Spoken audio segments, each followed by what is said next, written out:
24 अप्रैल को मधुबनी आ रहे हैं देश के माननीय प्रधानमंत्री नरेंद्र मोदी। ऐसे में एक मंच पे आपका बयान सुर्खियों में है जिसमें आपने कहा है कि मैं 2 दिन में इतिहास बना देता हूं। मैं सही ही कहा था।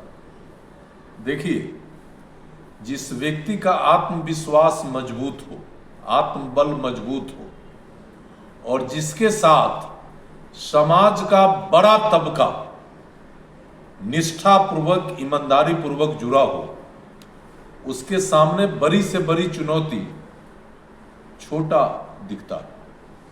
और मैं उसी बुनियाद पर कोई भी दावा करता हूं। मुजफ्फरपुर जिले में कोई ऐसा इलाका नहीं है जहां 25-50 समर्पित साथी मेरे साथ जुड़े हुए नहीं। और मैं आदरणीय प्रधानमंत्री जी का जो बिहार के धरती मधुबनी पर जो आगमन हो रहा है, ये हम सब के लिए बड़ा ही हर्ष का विषय है, क्योंकि हमारे नेता आदरणीय प्रधानमंत्री नरेंद्र मोदी जी हैं और उन्होंने न केवल इस भारतवर्ष को दुनिया में प्रतिष्ठा दिलाया है, बल्कि गांव के अंतिम पौधान पर बैठे गरीबों का भी उन्होंने चिंता किया है, उसके कल्याण के लिए योजना बनाकर सरजमीन तक लाया है।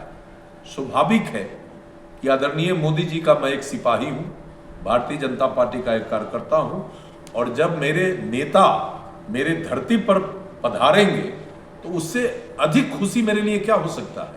और मैंने मुकम्मल तैयारी कर लिया हूं। 20 तारीख को जिले भर के जो मेरे साथी हैं वो मेरे साथ बैठेंगे, हम लोग आपस में चाय पिएंगे और चर्चा करेंगे। और मैंने दावा जो उस दिन किया था, उस दावा से 2 कदम आगे बढ़कर मधुबनी के उस कार्यक्रम में हमारे साथी सहयोगी पूरी ताकत के साथ उपस्थित रहेंगे।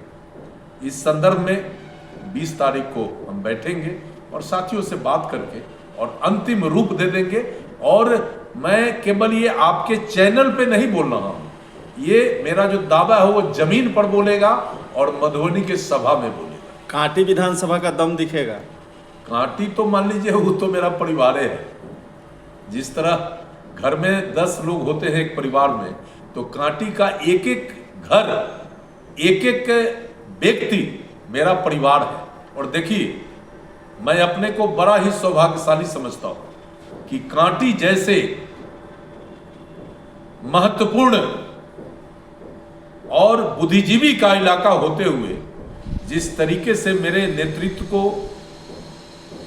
एक एक लोग स्वीकार करके और हमारा सहयोग करते हैं, ये काफी अद्भुत बात है। क्या लग रहा है, विरोधियों को नहीं पच रहा है क्या जो प्रधानमंत्री का हमारा इस धरती पर कोई विरोधी नहीं है। मैं किसी को अपना विरोधी नहीं मानता हूं, और यदि कोई विरोधी है तो मैं उनको नमस्कार और प्रणाम करता हूं, क्योंकि उनके पास मेरे विरोध का कोई ठोस मुद्दा नहीं है।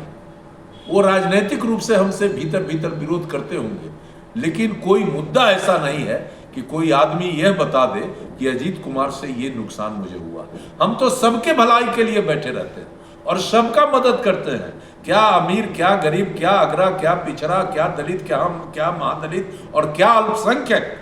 मैं समाज के सभी वर्ग के लोगों को मदद करता हूं। इसलिए मदद करता हूं कि मेरे नेता आदरणीय प्रधानमंत्री नरेंद्र मोदी जी, अमित शाह जी, ये समाज के एक एक लोग के लिए खड़े हैं, तो मैं उनका सिपाही हूं।